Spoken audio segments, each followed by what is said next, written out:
नमस्कार लर्नर्स, मी Prachi Deepak Kokate एडयूएस bye Prachi YouTube चॅनलमध्ये तुमच्या सर्वांचं स्वागत करते। या व्हिडिओमार्फत मला तुमच्यापर्यंत एक मोठी आणि महत्त्वाची न्यूज पोहोचवायची आहे। याआधी आपण फक्त 10th स्टँडर्ड सायन्सचे आहेत व्हिडिओज या चॅनलवरती बघत होतो। आजपासून 8th स्टँडर्ड सायन्स आणि 9th स्टँडर्ड सायन्सचे व्हिडिओज आहेत तुम्ही या चॅनलवरती पाहू शकणार आहात। Yes, you heard it right. आजच्या व्हिडिओमध्ये आपण 8th स्टँडर्ड सायन्स त्याचा शुभारंभ करणार आहोत। सो या व्हिडिओमध्ये आपण बघणार आहोत 8th standard science chapter 1 living world and classification of microbes. So या व्हिडिओमध्ये आपण हा जो चॅप्टर आहे तो कव्हर करणार आहोत। सो हा जो चॅप्टर आहे त्याला मी 3 पार्ट्समध्ये डिवाइड केला आहे। सो सर्वात फर्स्ट पार्ट आहे biodiversity and need of classification, part 2 असणार आहे विटाकर्स 5 किंगडम क्लासिफिकेशन आणि पार्ट 3 असणार आहे क्लासिफिकेशन ऑफ मायक्रोब्स।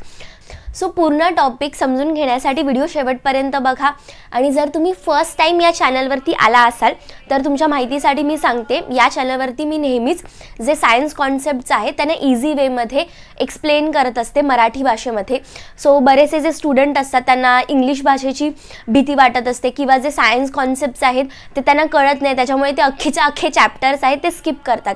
सो त्यांच्यासाठीच हे व्हिडिओज मी बनवत असते। सो हे जे व्हिडिओज आहेत माझे हे मी मराठी भाषेमध्ये त्यांना सगळे जे सायन्स कॉन्सेप्ट्स आहेत त्यांना एक्सप्लेन करत असते। सो त्याच्यामुळे त्यांची जी इंग्लिशची भीती आहे तीही निघून जाते आणि जे सायन्स कॉन्सेप्ट्स आहेत ते पण त्यांना 100% कळतात। सो हा जो माझा प्रयत्न आहे तुम्हाला जर आवडत असेल तर प्लीज चॅनलला सबस्क्राईब करा आणि इतर जे विद्यार्थी आहेत इंग्लिश मीडियमचे असतील किंवा सेमी इंग्लिश मीडियमचे असतील त्यांच्यापर्यंत हे व्हिडिओज आहेत ते पोहोचवा। सो जेणेकरून त्यांना पण या व्हिडिओजमधून अभ्यास करून येईल किंवा त्यांना याच्यामधून हेल्प होईल। सो कोणताही वेळ न दवडता आपण स्टार्ट करूयात आपल्या व्हिडिओला। सो 8th स्टँडर्डचे व्हिडिओ, 9th स्टँडर्डचे व्हिडिओ आणि 10th स्टँडर्डचे जे व्हिडिओज आहेत त्याचं काय शेड्यूल असणार आहे हे मी लवकरच तुमच्यापर्यंत पोहोचवते। Part 1 biodiversity and need of classification. 2021च्या लिव्हिंग ऑर्गॅनिझमचा जो सेन्सस झालेला त्याच्यानुसार आपल्याला एक नंबर मिळाला की या पृथ्वीवरती किती लिव्हिंग ऑर्गॅनिझम्स प्रेझेंट आहेत याचा। सो हा नंबर आपल्याला मिळाला 8.7 मिलियन। आता 8.7 मिलियन म्हणजे किती? 1 मिलियन होतात 10 लाख। सो 8.7 मिलियन म्हणजेच 87 लाख ऑर्गॅनिझम्स आहेत आपल्या पृथ्वीवरती प्रेझेंट आहेत, इन्क्लुडिंग लँड अँड सी म्हणजे जमीन आणि पाणी दोघांवरती मिळून। सो हा खूप मोठा नंबर आहे। सो हे जे सगळे लिव्हिंग ऑर्गॅनिझम्स आहेत ह्यांची खाण्याची पद्धत, त्याच्यानंतर त्यांचं जिओग्राफिकल लोकेशन आहे ते, त्याच्यानंतर कोणत्या हॅबिटॅटमध्ये त्यांना राहायला आवडतं, हे प्रत्येक ऑर्गॅनिझमचं डिफरंट होतं। सो जे पण ऑर्गॅनिझम्स आहेत काही ऑर्गॅनिझम्समध्ये सिमिलॅरिटीज आहेत आणि काही ऑर्गॅनिझम्स आपण ग्रुप्स बघितला तर त्याच्यामध्ये डिससिमिलॅरिटीज आहेत। सो हेच ऑर्गॅनिझम जे सिमिलॅरिटीज आणि डिससिमिलॅरिटीज आहेत म्हणजे डिफरन्सेस आहेत याच्यानुसार आपण या ऑर्गॅनिझम्सला वेगवेगळ्या ग्रुप्समध्ये आणि सबग्रुपमध्ये डिवाइड करतो। सो हे जे डिवाइड करणं आहे यालाच आपण बायोलॉजिकल क्लासिफिकेशन असं म्हणतो। सो बायोलॉजिकल क्लासिफिकेशनची डेफिनेशन होते की the classification of living organisms into groups and subgroups is known as biological classification. तुम्हाला कळलं असेल बायोलॉजिकल क्लासिफिकेशनचा मीनिंग काय आहे, अर्थ काय आहे तो। सो आता आपण जो सेकंड पार्ट आहे त्याच्यामध्ये जे रॉबर्ट विटाकर जे सायंटिस्ट आहेत त्यांनी जो 5 किंगडम क्लासिफिकेशन दिलं होतं त्याच्याबद्दल डिटेलमध्ये बघणार आहोत। पण त्याच्या आधी रॉबर्ट विटाकर यांच्या आधी बरेचसे जे सायंटिस्ट आहेत त्यांनी त्यांचे जे क्लासिफिकेशनचे मेथड्स आहेत ते त्यांनी एक्सप्लेन केलं होते। कारण कोणत्या पण गोष्टीपर्यंत आपण डायरेक्टली पोहोचत नाही, त्याच्या गोष्टीपर्यंत जाण्यासाठी आपल्याला इव्हॉल्व व्हायला लागतं। सो ही जी क्लासिफिकेशनची प्रोसेस आहे याच्यामध्ये पण बऱ्याच वर्षांपासून इव्हॉल्युशन झालं।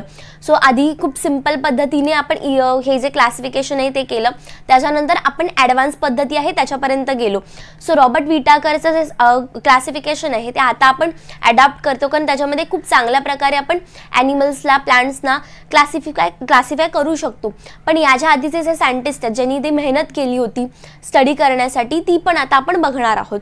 सो ही जी क्लासिफिकेशन आहे ही करण्याची सुरुवात स्टार्ट झाली 1725 मध्ये। कार्लोस लिनियस यांनी जे सगळे लिव्हिंग ऑर्गॅनिझम्स आहेत यांना 2 किंगडम्समध्ये डिवाइड केलं। सो सर्वात फर्स्ट किंगडम होता व्हेजिटेबलिया आणि सेकंड होता ॲनिमेलिया। आता नावावरूनच तुम्हाला कळतं व्हेजिटेबलियामध्ये जे सगळे प्लांट्स आहेत व्हेजिटेबल्स आहेत त्यांना इन्क्लूड केलं होतं आणि ॲनिमेलियामध्ये सगळ्या ॲनिमल्सला इन्क्लूड केलं होतं। पण बाकीचे सगळे लिव्हिंग ऑर्गॅनिझम्स आहेत बॅक्टेरियाज आहेत त्यांनी म्हणजे क्लासिफाय केलंच नव्हतं. सो त्याच्यामुळे त्यांची जी क्लासिफिकेशन मेथड आहे ती आपण यूज नाही करत. सो त्याच्यानंतर जे सायंटिस्ट आले ते होते हेकल. सो 1866 मध्ये हेकल हे जे सायंटिस्ट आहेत यांनी हे जे सगळे ॲनिमल्स आहेत, प्लांट्स आहेत, त्यांना डिवाइड केलं 3 ग्रुप्समध्ये. सो सर्वात फर्स्ट होता प्रोटिस्टा, सेकंड होता प्लांट्स आणि थर्ड होता ॲनिमेलिया. सो आता नावावरूनच कळतंय जे सगळे लिव्हिंग स्मॉल मायक्रो ऑर्गॅनिझम्स आहेत त्यांनी प्रोटिस्टामध्ये घातलं. त्याच्यानंतर प्लांट्स आहेत त्यांना प्लांट्स किंगडममध्ये, आणि जे ॲनिमल्स आहेत त्यांना ॲनिमेलिया हा जो किंगडम आहे त्याच्यामध्ये ॲड ऑन केलं होतं. देन 1925 मध्ये थर्ड सायंटिस्ट आले चॅटॉन. सो चॅटॉन हे जे सायंटिस्ट होते त्यांनी सगळे लिव्हिंग ऑर्गॅनिझम्स आहेत त्यांना 2 ग्रुप्समध्ये डिवाइड केलं, प्रोकॅरियोट्स आणि युकॅरियोट्स. आता प्रोकॅरियोट्स म्हणजे काय आणि युकॅरियोट्स म्हणजे काय? सो सगळे जे लिव्हिंग ऑर्गॅनिझम्स आहेत आपल्याला सगळ्यांनाच माहिती आहे ते स्मॉलेस्ट सेलपासून बनलेले आहेत. सो जे सेल्स आहेत ऑर्गॅनिझम्सचे, जे सेल्स जे वेल डेव्हलप नाही आहेत, ज्यांच्यामध्ये न्यूक्लियस प्रॉपरली डेव्हलप नाही आहे, सेल ऑर्गॅनल्स आहेत ते प्रॉपरली डेव्हलप नाही आहेत, हे जे सगळे ऑर्गॅनिझम्स आहेत हे प्रोकॅरियोट्समध्ये मोडतात. आणि युकॅरियोट्समध्ये असे ऑर्गॅनिझम्स आहेत ज्यांची जी सेल आहे ती वेल डेव्हलप्ड आहे, त्याच्यामध्ये न्यूक्लियस प्रॉपरली फॉर्म्ड आहे. त्याच्यानंतर जे ऑर्गॅनिझम्स ज्यांच्यामध्ये एंडोप्लाझ्मिक रेटिक्युलम, प्लास्टिड्स असतील, क्लोरोप्लास्ट असेल, हे जे सगळे सेल ऑर्गॅनल्स आहेत प्रॉपरली डेव्हलप्ड आहेत, या सगळ्या ऑर्गॅनिझम्सना आपण युकॅरियोट्समध्ये ॲड ऑन करतो. 1938 मध्ये कोपलँड हे जे सायंटिस्ट आहेत त्यांनी 4 किंगडम क्लासिफिकेशन आपल्याला दिलं. फर्स्ट होता मोनेरा, प्रोटिस्टा, त्याच्यानंतर प्लांट्स आणि ॲनिमल्स. सो हे जे 4 किंगडम्स आहेत त्याच्यामध्ये डिवाइड केलं होतं, पण ह्याच्यामध्ये पण कमी होती. बाकीचे सगळे फंगस त्यांनी डिवाइड केलं नव्हतं, त्याच्यामुळे हे जे सगळे सायंटिस्ट आहेत यांचं आपण क्लासिफिकेशन आहे आपण रूल्ड आउट केलं. आणि सो याच्याऐवजी आपण जी क्लासिफिकेशन मेथड ॲडॉप्ट केली ती होती रॉबर्ट विटाकर यांची 5 किंगडम क्लासिफिकेशन. सो ही त्यांची जी मेथड आहे डिटेलमध्ये स्टडी करणार आहोत. Part 2 Robert Whittaker's 5 kingdom classification. 1969 मध्ये रॉबर्ट विटाकर हे जे सायंटिस्ट आहेत त्यांनी त्यांचं 5 किंगडम क्लासिफिकेशन आहे ते पब्लिश केलं होतं. सो रॉबर्ट विटाकर यांनी याच्यासाठी 5 क्रायटेरियाज आहेत त्याचा स्टडी केला होता. सो ते 5 क्रायटेरियाज काय आहेत ते पण आता बघून घेणार आहोत आपण. सो सर्वात फर्स्ट क्रायटेरिया आहे complexity of the cell structure, म्हणजेच ऑर्गॅनिझमचं जे सेल आहे ते किती कॉम्प्लेक्स आहे याच्यावरनं त्यांनी लिव्हिंग ऑर्गॅनिझम्सना 2 ग्रुप्समध्ये डिवाइड केलं होतं. सो सर्वात फर्स्ट आहे प्रोकॅरियोट्स आणि सेकंड आहे युकॅरियोट्स. आता प्रोकॅरियोट्स आणि युकॅरियोट्स यांच्याबद्दल आपण मगाशीच बघितलं होतं, पण तरी पण एकदा आपण त्याच्याबद्दल बघून घेऊयात. सो प्रोकॅरियोट्समध्ये जे सगळे ऑर्गॅनिझम्स आहेत त्यांच्यामध्ये वेल डेव्हलप्ड सेल नाही आहे, वेल डेव्हलप न्यूक्लियस नाही आहे, त्या सगळ्यांना आपण प्रोकॅरियोट्स असं म्हणतो. आणि युकॅरियोट्समध्ये जे सगळे ऑर्गॅनिझम्स आहेत ज्यांची सेल आहे ती वेल डेव्हलप्ड आहे, त्याच्यामध्ये डिफरंट सेल ऑर्गनल्स पण प्रेझेंट आहेत, त्यांना आपण युकॅरियोट्समध्ये मोडतो. देन सेकंड त्यांचा जो क्रायटेरिया होता रॉबर्ट विटाकरचा तो होता complexity of the organism. Organism किती कॉम्प्लेक्स आहे ह्याच्यावरून त्यांनी ऑर्गॅनिझम्सना 2 ग्रुप्समध्ये डिवाइड केलं होतं, युनिसेल्युलर आणि मल्टीसेल्युलर.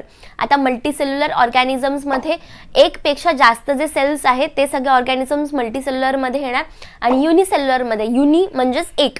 सो एक पेशीय जे ऑर्गॅनिझम्स आहेत ते युनिसेल्युलर ऑर्गॅनिझम्स आहेत, त्यांना आपण म्हणतो. सो युनिसेल्युलर ऑर्गॅनिझम्स आहेत आणि जे प्रोकॅरियोट्स आहेत त्यांनी किंगडम मोनेरामध्ये ॲड केलं होतं. सो किंगडम मोनेरा जर तुम्ही बघितला तर त्याच्यामध्ये फक्त प्रोकॅरियोटिक युनिसेल्युलर ऑर्गॅनिझम प्रेझेंट आहे, मल्टीसेल्युलर ऑर्गॅनिझम बिलकुल प्रेझेंट नाही आहे. आणि सेकंड किंगडम आहे kingdom protista. So kingdom protista आहे त्याच्यामध्ये सगळे युनिसेल्युलर बट युकॅरियोटिक ऑर्गॅनिझम प्रेझेंट आहे, ज्याच्यामध्ये त्यांचं वेल डेव्हलप न्यूक्लियस आहे पण ते फक्त सिंगल सेल ऑर्गनल्स आहेत, ऑर्गॅनिझम्स आहेत, ते किंगडम प्रोटिस्टामध्ये आपल्याला बघायला मिळतात. देन थर्ड आणि फोर्थ क्रायटेरिया आहे मोड ऑफ न्यूट्रिशन अँड लाईफस्टाईल. आता हे एक्झॅक्टली काय आहे? सो जे मल्टीसेल्युलर ऑर्गॅनिझम्स आहेत युकॅरियोटिक त्यांना रॉबर्ट विटाकर यांनी 3 किंगडम्समध्ये डिवाइड केलं होतं, किंगडम फंगाय, किंगडम प्लांटे आणि किंगडम ॲनिमेलिया. सो हे जे 3 किंगडम्स आहेत ह्यांच्याबद्दल आपण बघून घेणार आहोत. सो किंगडम फंगायमध्ये म्हणजे किंगडम फंगस ह्याच्यामध्ये सगळे जे ऑर्गॅनिझम्स आहेत ज्यांचं न्यूट्रिशन, मोड ऑफ न्यूट्रिशन हे ॲब्झॉर्प्शन आहे, म्हणजे सॅप्रोफिटिक आहे. दुसरे जे डेड ऑर्गॅनिझम्स आहेत त्यांच्या बॉडीवरती राहून जे ऑर्गॅनिझम्स आहेत त्यांचं न्यूट्रिएंट्स ॲब्झॉर्ब करतात, ते सगळे किंगडम फंगायमध्ये येतात. सो त्याच्यामुळे ते कोणतं रोल करतात, फूड वेबमध्ये डिकम्पोजर्सचा रोल अदा करतात. आपला जो 4th किंगडम आहे तो आहे किंगडम प्लांटे, म्हणजेच किंगडम प्लांट्स. सो ह्याच्यामध्ये सगळे जे प्लांट्स आहेत ते इन्क्लुडेड आहेत. आता प्लांट्स काय करतात, प्लांट्स आहेत हे ऑटोट्रॉफिक आहेत. आता ऑटोट्रॉफिक या शब्दाचं मीनिंग काय आहे, म्हणजे ते स्वतःचं जेवण स्वतः बनवतात. आता तुम्ही म्हणाल स्वतःचं जेवण स्वतः, तर आपल्या मम्मी आहे ते पण बनवतात, पण ऑटोट्रॉफिकमध्ये ऑर्गॅनिझम्स आहेत, प्लांट्स आहेत ते सगळे फोटोसिंथेसिस करून जेवण बनवतात. म्हणजेच फक्त वॉटर, त्याच्यानंतर कार्बन डायऑक्साईड आणि सनलाईट आहे याचा यूज करून जेवण बनवतात. पण आपल्या सगळ्यांनाच माहितीच आहे आपली जी मम्मी आहे ती वेगवेगळ्या भाज्यांचा यूज करून जेवण बनवते. सो आपली मम्मी ऑटोट्रॉफिक बिलकुल नाही आहे. सो किंगडम प्लांटेमध्ये जे ऑर्गॅनिझम्स आहेत ते ऑटोट्रॉफिक आहेत, फोटोसिंथेसिस करून स्वतःचं जेवण बनवतात आणि ते प्रोड्युसर्स आहेत, म्हणजे बाकीचे सगळे ऑर्गॅनिझम्स आहेत त्यांना फूड प्रोव्हाइड करतात, त्याच्यामुळे ते प्रोड्युसर्स आहेत. देन लास्ट किंगडम आहे kingdom Animalia, kingdom animals. So ह्याच्यामध्ये सगळे जे ॲनिमल्स आहेत ते इन्क्लुडेड आहेत. आता हे जे ॲनिमल्स आहेत हे हेट्रोट्रॉफिक नेचरचे आहेत. जे ऑर्गॅनिझम्स आहेत जे दुसऱ्या प्लांट्स आणि ॲनिमल्सवरती अवलंबून असतात स्वतःचं फूड घेण्यासाठी, त्यांनाच आपण हेट्रोट्रॉफिक असं म्हणतो. सो सगळे ॲनिमल्स आहेत ते हेट्रोट्रॉफिक नेचरचे आहेत. सो ॲनिमल्स आहेत हे कन्झ्युमरचा रोल निभावतात पूर्ण फूड वेबमध्ये. आता तुम्हाला क्लिअर झालं असेल रॉबर्ट विटाकर यांचं 5 किंगडम क्लासिफिकेशन काय आहे हे. सो आता आपण डिटेलमध्ये एक किंगडम काय आहे, त्यांच्यामधील काय कॅरेक्टरिस्टिक्स आहेत त्यात आपण बघणार आहोत. Kingdom Monera. किंगडम मोनेरामधले जे सगळे ऑर्गॅनिझम्स आहेत ह्यांना बघण्यासाठी तुम्हाला कंपाऊंड मायक्रोस्कोपचा यूज करावा लागणार, कारण हे सगळे मायक्रोस्कोपिक ऑर्गॅनिझम्स आहेत, आपल्या नेकेड आईजने आपल्याला बिलकुल दिसणार नाही आहेत. सो किंगडम मोनेरामध्ये जे सगळे ऑर्गॅनिझम्स आहेत हे जनरली बॅक्टेरियाज आहेत. बॅक्टेरिया म्हणजे जनरली जे डिसीज कॉझिंग बॅक्टेरियाज आहेत, जे आपल्याला टायफॉइड, निमोनिया हे सगळे आजार आपल्याला देतात, हे सगळे बॅक्टेरियाज आहेत. ते सगळे बॅक्टेरियाज या किंगडममध्ये मोडतात. सो यांचं आपण कॅरेक्टरिस्टिक्स काय ते पण बघणार आहोत. सो सर्वात फर्स्ट म्हणजे हे सगळे प्रोकॅरियोटिक ऑर्गॅनिझम्स आहेत, म्हणजे यांच्यामध्ये वेल डेव्हलप न्यूक्लियस बिलकुल नाही आहे किंवा कोणते पण सेल ऑर्गनल्स प्रेझेंट नाही आहेत ह्यांच्या जे सेलमध्ये आहेत ते. आणि हे सगळे सेकंड म्हणजे तर युनिसेल्युलर आहेत, म्हणजे त्यांच्यामध्ये फक्त एकच सेल प्रेझेंट आहे, एक सेल असलेले ऑर्गॅनिझम्स किंगडम मोनेरामध्ये प्रेझेंट आहेत. देन थर्ड हे जे सगळे आहेत ऑर्गॅनिझम्स हे ऑटोट्रॉफिक्स असू शकतात किंवा हेट्रोट्रॉफिक्स पण असू शकतात. सो ऑटोट्रॉफिक म्हणजे स्वतःचे जेवण स्वतः बनवणारे आणि हेट्रोट्रॉफिक म्हणजे जे दुसऱ्या ऑर्गॅनिझम्सवरती फूडसाठी अवलंबून राहणारे ते आहेत. सो ह्याच्यामध्ये एक्झाम्पल काय आहेत, सॅल्मोनेला टायफी आणि क्लॉस्ट्रिडियम निमोनिये हे काही जे ऑर्गॅनिझम्स आहेत हे या किंगडममध्ये मोडतात. देन सेकंड किंगडम आहे किंगडम प्रोटिस्टा. आता किंगडम प्रोटिस्टामधले पण जे सगळे ऑर्गॅनिझम्स आहेत ते मायक्रोस्कोपिक आहेत. सो त्यांना बघण्यासाठी फक्त आपण कंपाऊंड मायक्रोस्कोपचाच यूज करू शकतो. सो त्यांचे जे कॅरेक्टरिस्टिक्स आहेत ते आपण आता डिटेलमध्ये बघणार आहोत. सो सर्वात मेन म्हणजे तर हे सगळे युनिसेल्युलर आहेत, म्हणजे सिंगल सेल प्रेझेंट आहेत ह्यांच्यामध्ये. देन सेकंड आहे हे सगळे ऑर्गॅनिझम्स युकॅरियोटिक आहेत, म्हणजे त्यांच्यामध्ये वेल डेव्हलप न्यूक्लियस आणि सेल ऑर्गॅनल्स प्रेझेंट आहेत. देन थर्ड आहे हे जे सगळे ऑर्गॅनिझम्स आहेत हे काही ऑटोट्रॉफिक आहेत किंवा काही हेट्रोट्रॉफिक पण आहेत. सो ऑटोट्रॉफिकमध्ये युग्लिना किंवा वॉल्वॉक्स हे ऑर्गॅनिझम्स येतात आणि हेट्रोट्रॉफिकमध्ये अमिबा किंवा पॅरामिशियम हे ऑर्गॅनिझम्स येतात. सो हे जे ऑर्गॅनिझम्स आहेत ह्यांच्यामध्ये एक इम्पॉर्टंट फंक्शन आहे. सो लोकोमोशन म्हणजे चालण्या फिरण्यासाठी या ऑर्गॅनिझम्समध्ये वेगवेगळे पार्ट्स डेव्हलप झाले आहेत. अमिबामध्ये जर तुम्ही इथे बघताय फोटो त्याचा, तर त्याच्यामध्ये हा सुडोपोडिया तयार होतो. सो सुडोपोडियाद्वारे हा जो अमिबा आहे तो चालू शकतो. देन युग्लिनामध्ये जर तुम्ही बघू शकता तर हा त्याचा फ्लॅजेलम प्रेझेंट आहे आणि हा पॅरामिशियममध्ये त्याला जे हेअर लाईक स्ट्रक्चर जे प्रेझेंट आहे त्याला सिलिया म्हणतात. सो याच्यामुळेच हे जे किंगडम प्रोटिस्टामधले जे ऑर्गॅनिझम्स आहेत हे लोकोमोट करू शकतात. किंगडम फंगाय. आता जर तुम्ही शुक्रवारी किंवा शनिवारी डब्यामध्ये चपाती भाकरी किंवा ब्रेड नेलं असेल आणि तो डबा तुम्ही बिलकुल बॅगेतून काढला नाही आहे, सुट्टी पडली आहे, तुम्ही मस्तपैकी शनिवार रविवार मस्त मजा केली आहे आणि आता मग तुम्हाला आठवलं आहे सोमवारी उठून सकाळी की बाबा आपल्याला डबा भरायचा आहे, शाळेत जायचं आहे, तेव्हा तुम्ही डबा शोधताय आणि तेव्हा तुम्हाला कळतं आहे की डबा बॅगेतच राहिला आहे आणि जेव्हा तुम्ही डबा उघडता तेव्हा तुम्हाला एक ब्राउनिश कलरचं स्ट्रक्चर त्या ब्रेडवरती किंवा चपातीवरती बघायला मिळतं. सो जे ब्राउनिश कलरचे स्ट्रक्चर तुम्ही बघताय तेच आहे फंगस. सो हे फंगस आहे मॉइस्ट स्पेसेसवरती तुम्हाला बघायला मिळतं आणि हे फंगसला जर तुम्हाला नीट बघायचं असेल तर तुम्ही त्याला मायक्रोस्कोप खाली नीट प्रॉपरली स्ट्रक्चर त्याचं स्टडी करू शकता. सो ह्यांचं जे कॅरेक्टरिस्टिक आहे फंगसचं ते आता बघणार आहोत. सो फंगसमध्ये जे सगळे ऑर्गॅनिझम्स प्रेझेंट आहेत ते मल्टीसेल्युलर आहेत, म्हणजे एकपेक्षा जास्त सेल्स त्यांच्यामध्ये प्रेझेंट आहे आणि ते सगळे युकॅरियोटिक सेल्स आहेत त्यांच्यामध्ये आणि त्यांचे जे सेल वॉल आहे एका प्रॉपर कॉम्प्लेक्स शुगरने बनलेला आहे, त्याला आपण कायटीन असं म्हणतो. सो चिटीन त्याला बोलायचं नाही आहे, इट इज अ कायटीन. त्याची स्पेलिंग आहे CHITIN. हे तुम्हाला कळलं. आणि जे सगळे ऑर्गॅनिझम्स आहेत हे जनरली सॅप्रोफिटिक नेचरचे आहेत आणि ह्यांचे एक्झाम्पल्स काय आहेत तर एक ईस्ट आहे ते, म्हणजे आपण जे ब्रेड खातो किंवा इडली ढोकळा खातो ते बनवण्यासाठी जे लागतं आपल्याला ईस्ट ते आहे, ते पण हे फंगसमध्ये मोडतं. देन आपण वेगवेगळ्या भाज्या करून खातो मशरूमच्या, ते पण याच किंगडममध्ये मोडतात. आणि ॲस्परजिलस हे जे सगळे फंगस आहेत वेगवेगळ्या टाईपचे, ॲस्परजिलस नायजर वगैरे, ते सगळे किंगडम फंगसमध्ये येतात. सो आता तुम्हाला किंगडम मोनेरा, किंगडम प्रोटिस्टा आणि किंगडम फंगसबद्दल डिटेलमध्ये कळलेलं आहे. किंगडम प्लांटे आणि किंगडम ॲनिमेलियाबद्दल तुम्हाला या चॅप्टरमध्ये डिटेलमध्ये नाही आहे, तर आपण नेक्स्ट चॅप्टर पुढचे जे चॅप्टर्स आहेत त्यांच्यामध्ये डिटेलमध्ये स्टडी करणार आहोत आपण. सो याच्यामुळे या चॅप्टरमध्ये आपण ते कवर केलेलं नाही आहे टेक्स्टबुकमध्ये पण. सो आता आपण जे थर्ड क्लासिफिकेशन ऑफ मायक्रोब्स आहे त्याच्याबद्दल जाणून घेऊयात. Part 3 classification of microbes. So microscopic जे सगळे ऑर्गॅनिझम्स आहेत त्यांना आपण 5 कॅटेगरीजमध्ये डिवाइड केलं आहे. ते 5 कॅटेगरीज असे आहेत: बॅक्टेरियाज, प्रोटोझोआज, फंगाय, अल्गे आणि व्हायरसेस. सो जे सगळे मायक्रोस्कोपिक ऑर्गॅनिझम्स आहेत त्यांच्याबद्दल आता आपण डिटेलमध्ये बघणार आहोत, वन बाय वन करून बघून घेऊयात. सो सर्वात फर्स्ट आहे बॅक्टेरियाज. सो बॅक्टेरियामध्ये जे सगळे प्रोकॅरियोटिक युनिसेल्युलर ऑर्गॅनिझम्स आहेत हे सगळे बॅक्टेरियाजमध्ये मोडतात. जनरली जे डिसीज कॉझिंग आहेत ते बॅक्टेरियाज या कॅटेगरीमध्ये मोडतात. आणि हे सगळे जे ऑर्गॅनिझम्स आहेत ह्यांच्यामध्ये सेल वॉल प्रेझेंट आहे आणि कोणता पण डिस्टिंक्ट न्यूक्लियस किंवा सेल ऑर्गॅनल प्रेझेंट नाही आहे, कारण हे सगळे प्रिमिटिव्ह टाईप सेल्स ह्यांच्यामध्ये प्रेझेंट आहेत याच्यामुळे. आणि ह्यांचे जे शेप्स आहेत ते डिफरंट टाईपचे शेप्स तुम्ही बघायला मिळतात. जर एक स्पेरिकल शेप असेल तर त्याला आपण कोकस म्हणणार आणि थोडा स्पेरिकल आणि थोडा रॉड शेप असणार त्याला आपण कोकोबॅसिलस म्हणतो.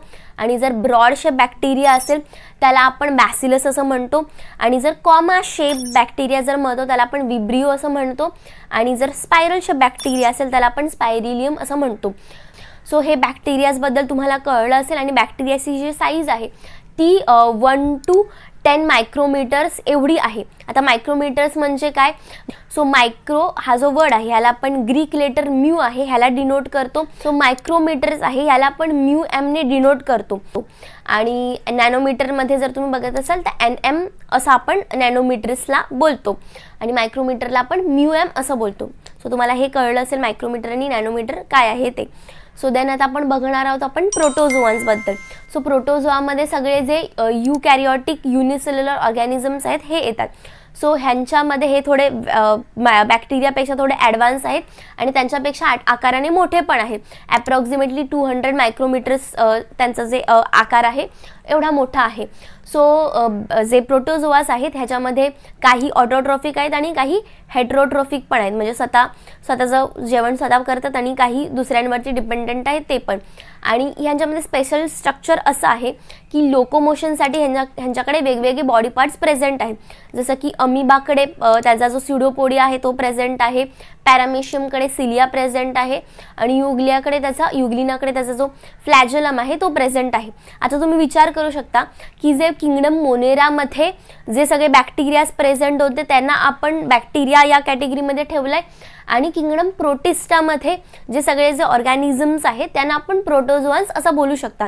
सो तुम्ही बिलकुल कन्फ्यूज होऊ नका किंगडम्समध्ये आणि हे जे 5 कॅटेगरीज आहेत यांच्यामध्ये. सो आता तुम्हाला कळलं असेल प्रोटोझोआन्स काय आहेत आणि बॅक्टेरियाज काय आहेत. देन आता आपण थर्ड कॅटेगरीकडे बघणार आहोत विच इज फंगाय. सो फंगस जे सगळे किंगडम फंगायमध्ये येतात ते सगळेच किंगडम या कॅटेगरीमध्ये मोडतात. सो हे काही युनिसेल्युलर आहेत आणि काही मल्टीसेल्युलर पण आहेत. सो हे जनरली सॅप्रोफिटिक नेचरमध्ये आहेत. सो जे डिकेइंग ऑर्गॅनिक मॅटरवरती ह्यांचं जे रिप्रोडक्शन आहे ते होत असतं.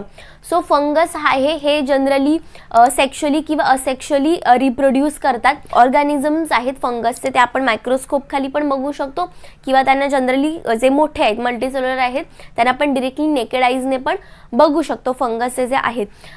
सो या कॅटेगरीमध्ये बेकर्स ईस्ट आहे किंवा मशरूम आहे हे सगळे जे ऑर्गॅनिझम्स आहेत ते या कॅटेगरीमध्ये मोडतात. देन फोर्थ कॅटेगरी आहे अल्गेसची. सो अल्गेमध्ये जे सगळे ऑर्गॅनिझम्स प्रेझेंट आहेत ते सगळे ॲक्वॅटिक आहेत म्हणजे पाण्यात राहणारे आहेत. एक तर मरीन वॉटर असू शकतं किंवा रिव्हर वॉटर आहे त्याच्यामध्ये पण असू शकतात. आणि हे सगळे जे ऑर्गॅनिझम्स आहेत ते युकॅरिओटिक आहेत, मल्टीसेल्युलर किंवा युनिसेल्युलर असू शकतात हे. सो आणि ह्यांच्यामध्ये मेन इम्पॉर्टंट म्हणजे क्लोरोप्लास्ट प्रेझेंट आहे. सो क्लोरोप्लास्ट हे एक ते सेल ऑर्गनल आहे जे फोटोसिंथेसिस करण्यासाठी खूप युजफुल सेल ऑर्गनल आहे. ते या ऑटोट्रॉफिक ऑर्गॅनिझम्समध्ये प्रेझेंट आहे.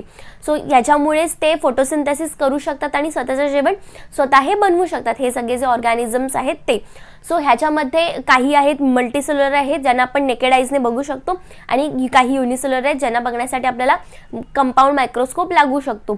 सो ह्याच्यामध्ये क्लॅमॅडोमोनास किंवा कोलेरा हे जे सगळे ऑर्गॅनिझम्स आहेत ते हा जो कॅटेगरी आहे अल्गेची त्याच्यामध्ये मोडतात. देन फिफ्थ आणि लास्ट कॅटेगरी आहे व्हायरसेसची. आता व्हायरसेस ह्यांना आपण एक्झॅक्टली लिव्हिंग ऑर्गॅनिझम्स असं नाही म्हणू शकत कारण हे जे व्हायरसेस आहेत हे होस्ट सेलच्या बाहेर आहेत ते मेलेले असतात, डेड असतात आणि होस्ट सेलच्या बॉडीमध्ये जेव्हा आपण एंटर करतात तेव्हा ते लिव्हिंग ऑर्गॅनिझमसारखं म्हणजे इंटरॅक्ट करत किंवा राहतात.